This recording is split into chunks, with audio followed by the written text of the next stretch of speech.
இந்த வீடியோ பார்க்க வந்த எல்லாருக்குமே ஒரு அழகான வணக்கங்கள். இன்னைக்கு மலையாள சினிமாவில் ரீசெண்டாக ரிலீஸ் ஆகிருக்கக்கூடிய அயால் அப்படின்ற ஒரு வேற லெவலான படத்தை பற்றி தான் இந்த வீடியோவில் பார்க்க போகிறோம். ஸோ வீடியோக்குள்ளே போகிறதுக்கு முன்னாடி நம்ம சேனலில் யாராவது சோஷியல் மீடியாவில் ஃபாலோ பண்ணணும் அப்படின்னு ஆசைப்பட்டீங்கன்னா லிங்க் டிஸ்கிரிப்ஷனில் இருக்கு, மறக்காம செக் அவுட் பண்ணி பார்த்துட்டு அண்ட் இந்த வீடியோவை கண்டினியூ பண்ணுங்க. இந்த படத்தோட ஸ்டார்டிங் சைட்லேயே பார்த்தீங்கன்னா ஜானகி அப்படின்ற ஒரு கேரக்டர் காமிக்கிறாங்க. அண்ட் இந்த கதை 50s அதாவது 1950s நடந்த மாதிரி இருக்கும். ஜானகி அப்படின்றவங்க படகு சவாரி இருக்கு இல்லையா, அதில் நிறைய திங்ஸ் எல்லாத்தையும் எடுத்துக்கிட்டு தன்னோட கணவரை பார்க்கணும் அப்படின்ற மாதிரி போய்கிட்டு இருக்காங்க. அப்படி போய்கிட்டே இருக்கும்போது அங்க நிறைய பேர் பார்ப்பாங்க இல்லையா, அவங்க எல்லாரும் பேச ஆரம்பிக்கிறாங்க. அது மூலமா இவங்களோட கணவர் பார்த்தீங்கன்னா 2ஆம் தாரமா இவங்களோட தங்கச்சியான சக்கரை அப்படின்றவங்களை கட்டிக்கிட்டாங்கன்றது தெரிய வருது. இவங்க வேகமா அவங்களோட வீட்டுக்கு போய் திங்ஸ் எல்லாத்தையும் எடுத்துக்கிட்டு தங்கச்சியை பார்க்கணும் அப்படின்ற மாதிரி கிளம்புறாங்க. கட் பண்ண தங்கச்சிக்கு பார்த்தீங்கன்னா ஒரு குழந்தை இருக்கும். அந்த குழந்தை குளிச்சு முடிச்சுட்டு அம்மா எனக்கு பசிக்குது, சாப்பிட ஏதாவது இருக்கா அப்படின்ற மாதிரி கேட்க இவங்க வீட்டுக்குள்ள போய் பார்க்குறாங்க. கொஞ்சம் அரிசி தான் இருக்கு, இதை வச்சு என்ன பண்ண போறோமோ அப்படின்ற மாதிரி திங்க் பண்ணிக்கிட்டே இருக்கும்போது இவங்க அக்கா அங்க வராங்க. ரொம்ப நாள் கழிச்சு பாக்குறாங்க இல்லையா, நிறைய விஷயங்கள் ஷேர் பண்ணிக்க ஆரம்பிக்கிறாங்க. அது கூடவே இவங்களோட கணவர், அதாவது 2 பேருக்கும் ஒரே கணவர் தான். அவர் நீங்க போங்க நான் வரேன் அப்படின்ற மாதிரி என்ன அனுப்பி வச்சார், அவர் இன்னும் வரலையா சக்கரை அப்படின்ற மாதிரி ஜானகி கேட்க அவர் எந்நேரமும் வேலைன்னு வேலை மட்டுமே தான் கட்டி பிடிச்சு அழுதுகிட்டு இருக்கார். நீங்க வந்துருவார் வாங்க அப்படின்ற மாதிரி கூப்பிட்டு உட்கார வச்சு உபசரிப்பு எல்லாமே பண்ணிக்கிட்டே இருக்க. கட் பண்ண வேலைகள் எல்லாத்தையும் முடிச்சுட்டு குருதாசன் அப்படின்ற இவங்களோட கணவர் பாத்தீங்கன்னா வீட்டுக்குள்ள என்ட்ராகிறார். தன்னோட முதல் மனைவி பார்க்க வந்திருக்காங்க அப்படின்னு தெரிஞ்சது அவங்க கிட்ட ஒரு 4 வார்த்தைகள் எல்லாம் பேசிக்கிட்டே இருக்க. 2வது மனைவி இருக்காங்க இல்லையா, அவங்க இவரை பார்த்து லுக்க விட்டுக்கிட்டே இருக்காங்க. காரணம் என்ன அப்படின்னா ரொம்ப நாள் கழிச்சு வந்திருக்காரு. சோ தனிமையில இருக்கணும் அப்படின்ற ஒரு எண்ணம் இருக்கும் இல்லையா, அதுக்காக தான் இந்த பார்வை அப்படின்ற மாதிரி நாம புரிஞ்சுக்கலாம். கட் பண்ண குழந்தை உள்ள தூங்கிக்கிட்டே இருக்கும். அந்த குழந்தைய வெளியில வறண்டால போட்டுட்டு ஜானகியும் பாத்தீங்கன்னா வெளியில படுத்துக்கிட்டாங்க அப்படின்ற மாதிரி காமிச்சிட்டு உள்ள நமக்கு காமிக்கிறாங்க. 2 பேருமே அந்நுண்ணியமா இருக்கிற மாதிரி விஷயங்கள் நிறைய நமக்கு காமிச்சிட்டு அப்படியே கட் பண்ணி தன்னோட 2வது மனைவி தூங்கி முடிச்சதும் முதல் மனைவி கிட்ட வராரு. இது உனக்கு கஷ்டமா இல்லையா அப்படின்ற மாதிரி கேட்க, என்னோட தங்கச்சிக்கு உங்களை விட்டா யாரு இருக்கா, அழகான ஒரு குழந்தை இருக்கு, உங்களோட பிரசன்ஸ் இந்த குடும்பத்துக்கு கண்டிப்பா தேவைப்படுது அப்படின்ற மாதிரி சொல்ல. கட் பண்ணா இதுக்கு அடுத்த நாள் காலையில சக்கரை பார்த்தீங்கன்னா தன்னோட குழந்தைய பள்ளிக்கூடத்துக்கு அனுப்பணும் அப்படின்ற மாதிரி எல்லா வேலைகளும் ஈடுபட இவங்க 2 பேரும் மட்டும் தனிமையில இருக்காங்க. அந்த நேரமும் பார்த்து ரொம்ப நாள் கழிச்சு இவங்களும் தான் மீட் பண்ணிக்கிறாங்க இல்லையா, நிறைய விஷயங்களை ஷேர் பண்ணிக்க ஆரம்பிக்கிறாங்க. அது கூடவே இவங்க 2 பேருமே திருமேனி அப்படின்றவர்கிட்ட பாட்டு பாடணும் அப்படின்ற மாதிரி போறாங்க. காரணம் என்ன அப்படின்னா இவங்க 2 பேரும், அதாவது முக்கியமா குருதாசன் அப்படின்றவர் பாட்டு பாடினார் அப்படின்னா இந்த நாகதோஷம் எல்லாம் இருக்கு இல்லையா, அது எல்லாமே கலைஞ்சு போயிடும் அப்படின்ற ஒரு நம்பிக்கை. அதனால திருமேனி அப்படின்றவர் முன்னாடி பாட்டு பாடிக்கிட்டே இருக்கு. திருமேனியோட மனைவியை நமக்கு காமிக்கிறாங்க. இந்த சைடு குருதாசன் இருக்கா இல்லையா, அவரை பார்த்து அவரோட பாடல்களை பார்த்து ரசிக்கிட்டு இருக்காங்க. ஆனா அப்படியே கட் பண்ண ஊருக்குள்ள சில பேச்சுக்கள் ஓட ஆரம்பிக்குது. குருதாசன் பாடிட்டு வந்ததும் அந்த வீட்டை சுத்தி ஒரு தங்க கலர்ல பாம்பு ஒன்று மின்னுகிட்டே இருந்துதான்பா. அவரோட பாட்டு கேட்டது அந்த பாம்பு வந்துருக்கும்னு நினைக்கிறேன். அவன் கைப்பட்டது அப்படின்னா தோஷம் எல்லாமே விலகி போயிடும் அப்படின்ற மாதிரி சலசலப்பா பேசிக்கிட்டே இருக்க. அப்படியே கட் பண்ணி குருதாசன் பாத்தீங்கன்னா ஒரு குழந்தைக்கு நிறைய மாதிரிகள் எல்லாத்தையும் போட்டுட்டு ஒன்னும் பிரச்சனை இல்லமா, உன்னோட உடம்புக்கு எதுவும் ஆகாது அப்படின்ற மாதிரி அனுப்பி வைக்க இவரோட பையன் இருக்கா இல்லையா, அப்ப வெளியில போகணும் அப்படின்ற மாதிரி அழுதுகிட்டே இருக்கான். இதனால தன்னோட மனைவியை வீட்டுல விட்டுட்டு படகுல போக ஆரம்பிக்கிறாங்க. அந்த சமயம்னு பார்த்து பாதி ஒடிஞ்சு போன ஒரு தென்னை மரம் இருக்கும். அந்த தென்னை மரத்து மேல ஏறி தன்னோட குழந்தை ஜாலியா விளையாடிக்கிட்டே இருக்கு. இவர் இதை பார்த்து ரசிக்கிட்டு இருக்காரு அப்படின்ற மாதிரி இருக்கும். ஆனா அப்படியே கட் பண்ணா ஊருக்குள்ள ஒரு கல்லுக்கடையை காமிக்கிறாங்க. எல்லா ஊரை போலவே இந்த ஊர்லயும் பாத்தீங்கன்னா கம்யூனிசம் அப்படின்றதும் புரட்சி அப்படின்றதும் பரவலா காணப்பட்டுக்கிட்டு இருக்கு. ஸோ அந்த கான்வர்சேஷன் எல்லாமே, அதாவது அதை பத்தின கான்வர்சேஷன் எல்லாமே இதுல ஓடிக்கிட்டு இருக்கு அப்படின்றத காமிச்சு அப்படியே கட் பண்ணி அந்த திருமேனியோட மனைவி இருக்காங்க இல்லையா, அவங்க தன்னோட வேலைகள் எல்லாத்தையும் ஈடுபட்டுக்கிட்டே இருக்கும்போது குருதாசன் பாத்தீங்கன்னா அவங்கள சந்திக்கணும் அப்படின்ற மாதிரி போறாரு. அவங்களும் ஒரு மாதிரி பதறிக்கிட்டு என்னோட கணவர் வீட்டுல இல்ல, அவர் வெளியே போயிருக்காரு அப்படின்ற மாதிரி நடந்து போய்கிட்டே இருக்கு. அவங்களோட பின்னழகு இவர் பாக்குறாரு. உங்களோட கணவர் இல்ல அப்படின்னு தெரிஞ்சுதான் நான் வந்தேன். அண்ட் உங்களோட பின்னழகு, அதாவது உங்களோட கூந்தல் அங்கேயும் எங்கேயும் போயிட்டு வர்றது ஒரு பாம்போட உருவம் மாதிரியே எனக்கு தோணுது, ரொம்ப அழகா இருக்கு அப்படின்ற மாதிரி வர்ணிச்சு பேச அவங்க ஒரு மாதிரி சிரிச்சுக்கிட்டு அங்க இருந்து கிளம்புறாங்க. கட் பண்ணா ஓய்வெடுக்கணும் அப்படின்ற மாதிரி ஒரு நாகத்துக்காக கட்டப்பட்ட சிலைகள்லாம் இருக்கும். அந்த இடத்துல படுத்து உடங்கிக்கிட்டே இருக்கும்போது திருடன், அதாவது ஊருக்குள்ள சின்ன சின்ன திருட்ட வேலைகள்லாம் ஈடுபட்டு இருப்பான். அவன் வந்து இவரை சந்திக்கிறான். ஊருக்குள்ள இவர் செல்வாக்கா வாழ்ந்துகிட்டு இருக்காரு. இவருக்கு 2 பொண்டாட்டி இருக்கு. நிறைய பெண்கள் கூட ஊர் மக்கள் சேர்த்து வச்சு பேசிக்கிட்டு இருக்காங்க அப்படின்ற விஷயங்கள் எல்லாத்தையும் அவர் சொல்லி ஒன்னும் கவலைப்படாதீங்கன்னு, நீங்க உங்களோட வாழ்க்கையில பார்க்காத விஷயங்களா அப்படின்ற மாதிரி சொல்லிட்டு போக கட் பண்ண அந்த திருமேனியோட வீட்டுல இன்னொரு தடவை பாட்டு பாடணும் அப்படின்ற மாதிரி கூப்பிடுறாங்க. காரணம் என்ன அப்படின்னா இது முதல் வாட்டி மட்டும் பண்ணக்கூடியதல்ல, நிறைய வாட்டி பண்ண வேண்டியதா இருக்கும். இந்த வாட்டி இவரோட மனைவி பாத்தீங்கன்னா வந்து காத்துக்கிட்டே இருக்காங்க. இவர் வர கொஞ்சம் லேட் ஆகுது. லேட் ஆகி வந்தாலும் குடிச்சிட்டு வந்திருக்காரு அப்படின்ற மாதிரி இருக்கும். அங்க இருக்க எல்லாருமே இவன் போதையில இருக்கான், இதை ஒழுங்கா பண்ணுவானா மாட்டானா அப்படின்ற ஒரு பார்வை பார்க்க இவர் கையில அந்த இசைக்கருவிகளை எடுத்துட்டார் அப்படின்னா எந்த விதமான தீய எண்ணங்களுக்கும் இடம் இல்லை அப்படின்ற மாதிரி அந்த பாடல அழகா பாடி முடிக்க அங்க இருக்க எல்லாருமே கைத்தட்டல்களோட இவருக்கு மரியாதை செலுத்துறாங்க. அதை அப்படியே கட் பண்ண ரெண்டாவது மனைவியோட வீட்டுல காமிக்கிறாங்க. சக்கரை பாத்தீங்கன்னா குளிச்சுட்டு முடிச்சுட்டு நடந்து வந்துகிட்டே இருக்கும்போது இவர் படுத்துக்கிட்டு இருக்கிறத பாக்குறாங்க. ஆசை கூடி போகுது. தன்னோட கூந்தல்கள் எல்லாத்தையுமே கணவர் மேல தூவி விட்டு அவரை நெருங்கணும் அப்படின்ற மாதிரி ட்ரை பண்ணிக்கிட்டே இருக்கு. தூக்கத்துல இருக்கான் இல்லையா அந்த குட்டி பையன் எழுந்துடுறான். அப்பா வந்திருக்காரு அப்படின்னு தெரிஞ்சதும் அப்பா வாங்கப்பா திருவிழாக்கு போகலாம், நீங்க இந்த வாட்டி கண்டிப்பா கூட்டு போய் ஆகணும்ப்பா அப்படின்ற மாதிரி கம்பல் பண்ண இவர் பாத்தீங்கன்னா ரொம்ப யோசிக்கிறாரு. சரின்னு தலையாட்டுறாரு. அப்படியே கட் பண்ண திருமணியோட மனைவி இருக்காங்க இல்லையா அங்க போகுது. அவங்க மஞ்சள் தேய்ச்சி குளிச்சுக்கிட்டே இருக்கும்போது அவங்கள பாக்கணும் அப்படின்ற மாதிரி அவங்களோட கணவர் உள்ள என்றாங்க. கணவர் பாத்தீங்கன்னா ஒரு மாதிரி பிடிச்ச வச்ச மாதிரிலாம் இருக்க மாட்டாரு. தன்னோட மனைவிக்கு கொஞ்சம் ஃப்ரீடமா இருக்கணும், அதாவது அவங்க விருப்பப்பட்டபடி இருக்கணும் அப்படின்ற மாதிரி இருக்க மனுஷன். இதை அவங்க கிட்ட தெரியப்படுத்தும் போது அவங்க ரெண்டு பேருக்குள்ள ஒரு சின்ன ரொமான்டிக் போர்ஷன் ஒன்று போக ஆரம்பிக்குது. காட்பானா தன்னோட கணவர் வருவாரு, இவங்களை திருவிழா கூட்டு போவாரு அப்படின்ற மாதிரி காத்துக்கிட்டு இருக்க குடும்பம் பக்கத்துல இருக்க எல்லாருமே பாத்தீங்கன்னா கிளம்பி போகலாமா அப்படின்ற மாதிரி தயார் எனக்கு. ஆனா குருதாசனை பாத்தீங்கன்னா இன்னும் காணோம் அப்படின்ற மாதிரி இருக்கும். இதனால குருதாசனோட பையனும் என்ன பண்ணலாம் அப்படின்ற மாதிரி சோகமா இருக்கும்போது முதல் மனைவி இருக்காங்க இல்லையா அவங்க இவரை கூட்டுட்டு கிளம்புறாங்க. அண்ட் ரெண்டாவது மனைவியும் அவர் நீங்க போன நேரத்துல வந்துட்டா என்ன பண்றது, அதனால நான் இங்கேயே இருக்க அப்படின்ற மாதிரி வீட்டுக்குள்ளே முடங்கி கிடக்க அப்படியே கட் பண்ணா குருதாசன் அவர் தன்னோட நண்பரோட சேர்ந்து கல்லு குடிச்சுக்கிட்டு இருக்காரு அப்படின்ற மாதிரி இருக்கும். பாடல்கள் மூலமா நீங்க நிறைய சம்பாதிக்கிறீங்க, ஆனா உங்களோட குடும்பத்துக்கிட்ட மட்டும் இப்படி இருக்கிறதுக்கான காரணம் என்ன அப்படின்ற மாதிரி கேட்க இவர் கிட்ட பதில் இல்லை. அது அப்படிதான் அமைஞ்சிருச்சு அப்படின்ற மாதிரி கேஷுவலா கடந்து போக கட் பண்ணா ஊருக்குள்ள இந்த கம்யூனிசம் பேசுற ஆளுங்கெல்லாம் இருக்காங்க அப்படின்ற மாதிரி சொல்லியிருந்தா இல்லையா அவங்க கும்பலா உட்காந்து ஒரு பெரிய போராட்டம் நடத்தணும் அப்படின்ற மாதிரி முடிவெடுக்கிறாங்க. இந்த விஷயம் போலீஸ்காரங்களுக்கு தெரிய கும்பல் யாருமே கூடக்கூடாது அப்படின்ற மாதிரி மைக்ல சொல்லிக்கிட்டே இருக்காங்க. ஆனா அப்படியே கட் பண்ணா ஊருக்குள்ள இந்த மாதிரி ஒரு பிரச்சனை எல்லாம் போக்கிட்டு இருக்கு. நிறைய வீட்டு தீயிட்டு கொளுத்திக்கிட்டு இருக்காங்களாம். நிறைய மக்கள் இதனால கஷ்டப்பட்டுக்கிட்டு இருக்காங்களா அப்படின்றது திரும்பி எனக்கு தெரிய ஆரம்பிக்குது. ஏதாவது ஒரு வழி பொறுக்கணும் அப்படின்ற மாதிரி காத்துக்கிட்டு இருக்காரு. ஆனா அப்படியே கட் பண்ணா தீப்பந்தங்கள் எல்லாத்தையும் எடுத்துக்கிட்டு சக்கரையோட வீடு இருக்கு இல்லையா அந்த வீட்டு பக்கத்துல இருக்க ஒரு லேடி பாத்தீங்கன்னா அடிக்கிறாங்க. அந்த வீட்டை கொளுத்தி விட்டுட்டுறாங்க. அண்ட் சக்கரையோட வீட்டுக்கு வரும்போது இது அந்த பாடல பாடுற குருதாசனோட வீடு அப்படின்னு தெரிஞ்சதோ அங்க இருந்த 4 பேர் அதை விட்டுட்டு போயிடுறாங்க. அண்ட் இந்த எல்லா சம்பவங்களையுமே பாத்தீங்கன்னா சக்கரையோ அவங்களோட குழந்தையோ ரொம்பவே பயங்கரமான பயத்துல ஃபேஸ் பண்றாங்க அப்படின்ற மாதிரி இருக்கும். ரொம்ப நடுங்கி போய் நின்னுகிட்டே இருக்காங்க. அண்ட் குருதாசன் இந்த சீன்ல இல்ல. அவர் எங்க இருக்கார் அப்படின்னா திருமேனியோட மனைவி இருக்காங்க இல்லையா அவங்கள தனிமையில சந்திச்சு அவங்க கூட ரொமான்டிக்கான விஷயங்களை பேசிக்கிட்டு இருக்காரு, ரொமான்ஸ்ல ஈடுபட்டுக்கிட்டு இருக்காரு அப்படின்ற மாதிரி இருக்கும். அந்த சமயம்னு பார்த்து தீப்பந்தங்கள் எல்லாத்தையும் எடுத்துக்கிட்டு சில கிராம மக்கள் அங்கிட்டு இங்கிட்டும் ஓடிக்கிட்டே இருக்கும்போது இவங்க பாத்துருவாங்களோ அப்படின்ற மாதிரி பயந்துகிட்டு ஒரு இடத்துல ஒளியிறாங்க. யாரும் பார்க்கல அப்படின்றது கன்ஃபார்ம் ஆனது. திருமேனியோட மனைவி இருக்காங்க இல்லையா அவங்க அங்கிருந்து போகிறாங்க அப்படின்ற மாதிரி இருக்கும். கட் பண்ண நேத்து நைட்டு நடந்த விஷயங்களால குடும்பமே பயந்து போயிருக்கு.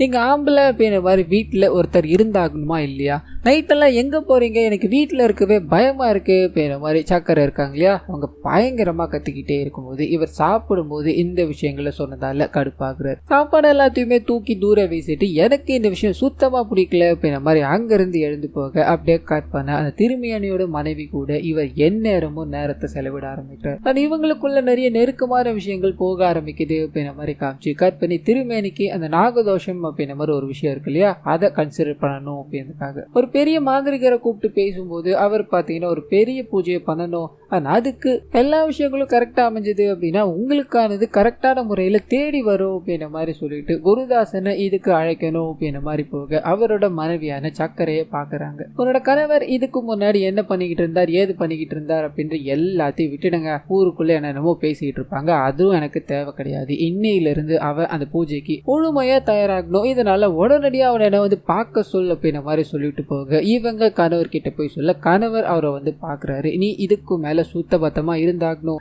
இந்த பூஜையை முடிச்சு கொடுத்ததும் திருமேனி நமக்கு நல்ல காணிக்கைகள் எல்லாத்தையும் கொடுப்பார், சோ நீ அதை பின்பற்றுவ அப்படின்ற நம்பிக்கை எனக்கு இருக்கு அப்படின்ற மாதிரி சொல்லிட்டு போக இவர் அப்படியே சம்மதிக்க ஆரம்பிக்கிறார். கட் பண்ணா இதுக்கு அடுத்தடுத்த நாட்கள் போக ஆரம்பிக்குது. எந்த விதமான தீய பழக்கத்திலயும் இவர் ஈடுபடுறதா தெரியல. அது மனைவி முதற்கொண்டு உள்ளூர்ல இருக்க குடிகாரங்க வரைக்கும் எல்லார்கிட்டயுமே பாத்தீங்கன்னா ஒரு டிஸ்டன்ஸை மெயின்டைன் பண்ண ஆரம்பிக்கிறார். அந்த பூஜைக்கு சரியான முறையில தயாராகிட்டு இருக்காரு அப்படின்ற மாதிரி காமிச்சு கட் பண்ணி பூஜை நாள் இருக்கு இல்லையா அன்னைக்கு காமிக்கிறாங்க. ஒரு பெரிய ஸ்வர்ப்பம் அதாவது பாம்போட படங்கள் எல்லாத்தையும் வரைஞ்சி வச்சுட்டு தன்னோட பாடல்கள் மூலமா இந்த குடும்பத்துக்கு நல்லது சேரட்டும் அப்படின்ற மாதிரி பாடல்களை எழுப்ப அங்க இருக்க எல்லாருமே பயங்கரமா என்கரேஜ் பண்ண ஆரம்பிக்கிறாங்க. இத்தோட முடிவுல சர்ப்பம் மனுஷனோட உடம்புக்குள்ள வந்து அங்க சில மாந்திரிக விஷயங்கள் எல்லாமே நடக்கிற மாதிரி காமிக்கிறாங்க. கட் பண்ணா எல்லாரும் உட்காந்து அமர்ந்து சாப்பிட்டுக்கிட்டே இருக்கும்போது ஜானகி இருக்காங்க இல்லையா, தன்னோட கணவரை காணோம் அப்படின்ற மாதிரி தேட ஆரம்பிக்கிறாங்க. அவர் எங்க போயிருப்பாரோ அப்படின்ற மாதிரி பயந்துகிட்டே தேடிக்கிட்டே இருக்கும்போது அப்படியே கட் பண்ணா அந்த திருமேனியோட மனைவி இருக்காங்க இல்லையா, அவங்க தண்ணிக்குள்ளேயோ பக்கத்துல இவரும் ரொம்ப நெருக்கமான முறையில உடலுறவுல ஈடுபட்டுக்கிட்டு இருக்காங்க அப்படின்ற விஷயத்த நமக்கு காமிக்கிறாங்க. இந்த விஷயத்த ஜானகி பார்த்துட்டு என்ன பண்றதுன்னு தெரியாம பயங்கர பதட்டத்தோட முதல் வேலையா சக்கரையோ அவங்களோட குழந்தையோ வீட்டுக்கு போங்க, அவரை கூப்பிட்டுட்டு வந்துட்டா ஒரு முக்கியமான வேலையில இருக்காரு அப்படின்ற மாதிரி சொல்லி அனுப்பிட்டு தன்னோட கணவர் வெளியில வர வரைக்கும் என்ன பண்றதுன்னு தெரியாம நின்னுக்கிட்டே இருக்காங்க. அந்த மனுஷனும் எல்லா விஷயங்களையும் முடிச்சுட்டு வெளியே வரும்போது மனைவியை பாக்குறாரு, ஒரு மாதிரி உறைஞ்சு போய் நிக்கிறாரு. இவங்க மட்டும் இந்த விஷயத்த பார்க்காம பக்கத்துல ஒரு வயசான பாட்டி இருப்பாங்க, அவங்களும் இங்க என்ன நடந்தது அப்படின்ற விஷயத்த தெரிஞ்சுக்கிறாங்க. ஊர் முழுக்க இந்த விஷயம் அப்படி பரவ ஆரம்பிக்குது. கட் பண்ணா தன்னோட கணவர் இப்படி ஒரு செயலை செய்வார் அப்படின்றது நான் எதிர்பார்க்கவே இல்லை. ஊர் மக்கள் பேசிக்கிட்டு இருக்கிறது எல்லாமே உண்மைதானா அப்படின்ற மாதிரி சக்கரை போய் கேட்கும் போது ஜானகி கிட்ட பதில் இல்லை.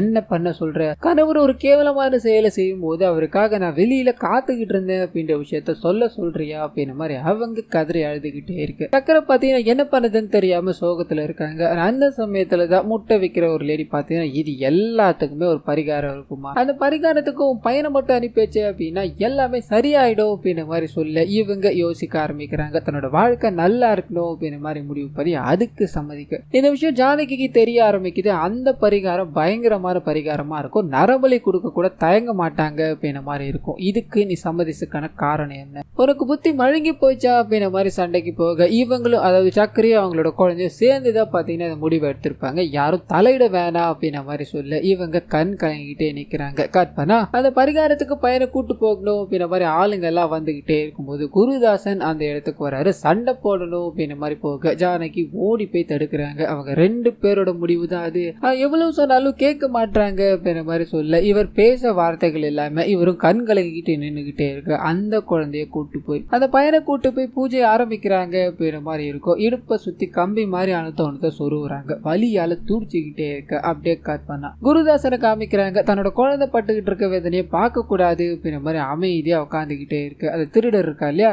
இவரோட நண்பர், அவர் வந்து பேச ஆரம்பிக்கிறாரு. ரெண்டு பேரை கல்யாணம் பண்ணீங்க, இன்னொருத்தரை தேடி போனதுக்கான காரணம் என்னன்னு, உங்களோட பையன் அங்க எவ்வளவு கஷ்டப்பட்டுக்கிட்டு இருக்கான்னு தெரியுமான்னு அப்படின்ற மாதிரி கேட்க இவ தப்ப கொஞ்சமா ரியலைஸ் பண்ண ஆரம்பிக்கிறேன். ஆனா அப்படியே கட் பண்ணி வேகமா தன்னோட குழந்தைய பார்க்கணும் அப்படின்ற மாதிரி போக குழந்தை ஓடி வந்து கட்டி பிடிச்சிக்கிட்டு பயங்கரமா வலிக்குதுப்பா அப்படின்ற மாதிரி ஃபீல் பண்ண இவ தன்னோட குழந்தைக்கு மருந்து போட்டு விடுற மாதிரி காமிக்கிறாங்க. ஆனா அப்படியே கட் திருமேனியோட மனைவி இருக்காங்க இல்லையா, அவங்க தப்பு பண்ணிட்டாங்க அப்படின்ற விஷயம் அவங்களோட கணவர் பாத்தீங்கன்னா கண்டுபிடிச்சிட்டு இருப்பாரு. இதனால அவங்க கிட்ட சரியா பேசல, ஏதோ ஒரு பயத்துல அவங்க நின்றுகிட்டே இருக்கும்போது இவர் பாத்தீங்கன்னா ஏற்கனவே தன்னோட மனைவியை புரிஞ்சு நடந்துக்கிற ஆள் தான் இல்லையா, அவங்க கிட்ட கொஞ்சம் பேச ஆரம்பிக்கிறாரு. எல்லாமே சரியாயிடும், உன்னை பத்தி எனக்கு தெரியும் அப்படின்ற மாதிரி அனுப்பி வைக்க இங்க இவங்க கொஞ்சம் மனசு மாற ஆரம்பிக்கிறாங்க அப்படின்றது நமக்கு தெரியப்படுத்துறாங்க. ஆனா அப்படியே கட் பண்ணா குருதாசன் தன்னோட வேலைகள் எல்லாத்தையும் முடிச்சுட்டு தன்னோட வீட்டுக்கு வந்துகிட்டே இருக்கும்போது வீட்டை சுத்தி நிறைய பேர் நின்னுகிட்டு பயங்கரமா அழுதுகிட்டே இருக்காங்க. என்னாச்சு அப்படின்ற மாதிரி வேகமா போய் பார்க்க தன்னோட குழந்தைய ஒரு பாம்பு கடிச்சு அந்த குழந்தை இறந்து போயிடுச்சு அப்படின்ற மாதிரி தெரிய ஆரம்பிக்குது.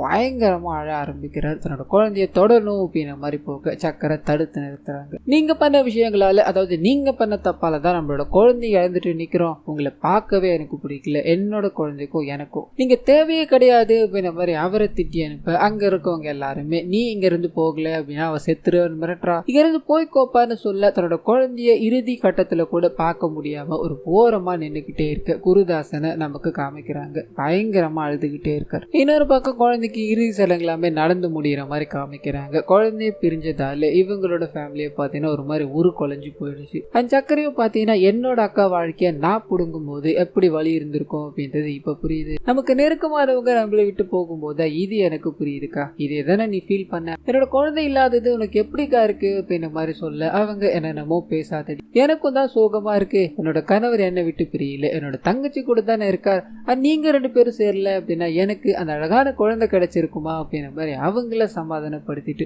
மனசுக்குள்ள 1000 கஷ்டங்களை வச்சுக்கிட்டு தன்னோட வீட்டுக்கு போக அங்க பாத்தீங்கன்னா கணவர் வெளியில படுத்து உறங்கிட்டு இருக்காரு. இது நேரம் வரைக்கும் கணவர் எதிர்த்து ஒரு வார்த்தை பேசாதவங்க தான் மனசுக்குள்ள வச்சுக்கிட்டு இருந்த எல்லா சோகங்களையும் பாத்தீங்கன்னா வெளிக்கொட்ட ஆரம்பிக்கிறாங்க. இது நேரம் வரைக்கும் நீங்க பண்ணதுதான் எல்லாமே, நீங்க வச்சதுதான் சட்டம் அப்படின்ற மாதிரி நடந்துகிட்டு இருக்கீங்க, இப்போ நம்மளோட குழந்தை போயிடுச்சு, இனிமேல் நீங்க என்ன பதில் வச்சிருக்கீங்க அப்படின்ற மாதிரி அவரை எடுத்து தெரிஞ்சு பேச அவருக்கு ஒன்னும் புரியல. கல்லு கடைக்கு போய் கல்லு குடிக்கலாம் அப்படின்ற மாதிரி பார்த்தா கூட அங்க இருக்க எல்லாருமே இவர் பண்ண செயல்களால இவரை ஜாடமாடையா பேசி அங்கிருந்து அனுப்பி விட்டுடுறாங்க அப்படின்ற மாதிரி இருக்கும். இதனால மனுஷன் என்ன பண்ணதுன்னு தெரியாம சக்கரையோட வீட்டுக்கு போக அவங்க எல்லா வேலைகளும் கேஷுவலா தான் பண்ணிக்கிட்டு இருக்காங்க. ஆனா இவரை கண்டுக்கிறதாவே தெரியல. இதனால மனசுடைஞ்சு போய் நடந்து போய்கிட்டே இருக்கும்போது திருமணியோட மனைவி பாத்தீங்கன்னா எதிரில் வராங்க. ரெண்டு பேரும் என்ன பண்ணிப்பாங்க, இப்ப பேசிப்பாங்களா மாட்டாங்களா அப்படின்ற எண்ணத்தை நமக்குள்ள விதைக்க ரெண்டு பேருமே பாத்தீங்கன்னா நேர் எதிரில் வந்தாலும் ஒரு வார்த்தை கூட பேசிக்கல. திருமணியோட மனைவி மட்டும் பாத்தீங்கன்னா அவர் எவ்வளவு கஷ்டத்தை அனுபவிக்கிறார் அப்படின்றத புரிஞ்சுக்கிட்டு அவரோட தலையை கோதி விட்டுட்டு அப்படியே அங்கிருந்து போயிடுறாங்க. இந்த மனுஷனும்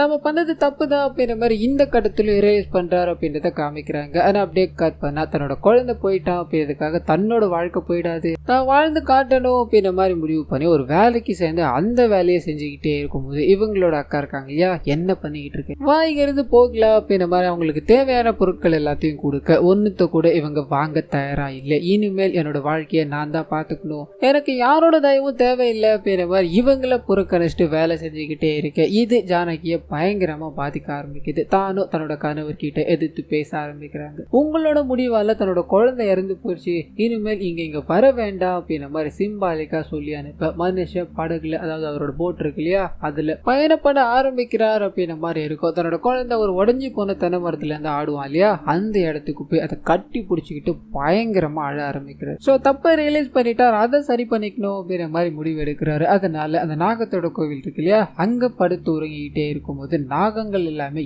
இவரை வந்து தீன்ற மாதிரியும் அந்த நாகங்கள் சுத்தி இருந்துகிட்டே இருக்க மாதிரியும் ஃபீல் ஆக ஆரம்பிக்குது. பயப்பட ஆரம்பிக்கிறாரு. உடனே அந்த திருட்ட நண்பர் இருக்கா இல்லையா, அவர் வந்து என்னென்ன ஆச்சு அப்படின்ற மாதிரி கேட்டு தெரிஞ்சுக்கிட்டு இவருக்கு பார்த்தீங்கன்னா நிறைய அட்வைஸ் எல்லாத்தையும் கொடுக்க ஆரம்பிக்கிறாரு. உங்களுக்கு சரியாகணும், அதாவது நீங்க பழைய நிலைமைக்கு போகணும் அப்படின்னா இது எல்லாத்தையும் விட்டுட்டு உங்களோட பாடல கையில் எடுத்தா மட்டும்தானே முடியும் அப்படின்ற மாதிரி சொல்ல இவர் முதல் வேலையா அவரோட குருஜி இருக்கா இல்லையா, அவரை போய் பாக்குறாரு. நடந்த விஷயங்கள் எல்லாத்தையும் இட்டோட விட்டுட்டு ஒரு புது வாழ்க்கையை ஆரம்பிக்கணும் அப்படின்ற மாதிரி முடிவு எடுக்கிறாரு. கட் பண்ண அந்த இன்ஸ்ட்ருமெண்ட் எல்லாத்தையும் எடுத்துக்கிட்டு படகுல போக ஆரம்பிக்கிறாரு. ஒரு சின்ன கரை மாதிரி இருக்கும், அங்க உட்காந்துக்கிட்டு கருவிகளை வச்சு வாசிக்கிட்டே இருக்கும்போது இவரோட மனைவி இவரை பாக்குற மாதிரி, அதாவது முதல் மனைவி இவரை பாக்குற மாதிரி தோண ஆரம்பிக்குது. சிரிச்சுக்கிட்டே அவங்கள மறுபடியும் பாக்குறாரு, காணாம போயிடுறாங்க. சோ இது ஒரு இமேஜினேஷன் அப்படின்ற மாதிரி இருக்கு. இவருக்கு எதிரில் போட்ல ஒரு சின்ன பொண்ணு போய்கிட்டே இருக்கும்போது அந்த பொண்ணு, குருதாசன் என்ன ஞாபகம் இருக்கா, எனக்கு மந்திரங்கள் எல்லாத்தையும் போட்டு நீங்க தான் காப்பாத்தினீங்க அப்படின்ற மாதிரி சொல்லிட்டு போக இவர் இங்க இருந்து ஒரு புது அத்தியாயத்தை தொடங்க ஆரம்பிச்சுட்டார் அப்படின்ற மாதிரி காமிச்சு இந்த படத்தை இதோட முடிக்கிறாங்க. சோ கண்டிப்பா இந்த படமும் என்னோட வாய்ஸ் உங்களுக்கு பிடிச்சிருக்கோ அப்படின்ற மாதிரி நம்புறேன். இந்த வீடியோல ஏதாவது நிறை குறைகள் உங்களுக்கு இருந்தது அப்படின்னா அதை மறந்துடாம கமெண்ட்ஸ்ல பதிவிடுங்க.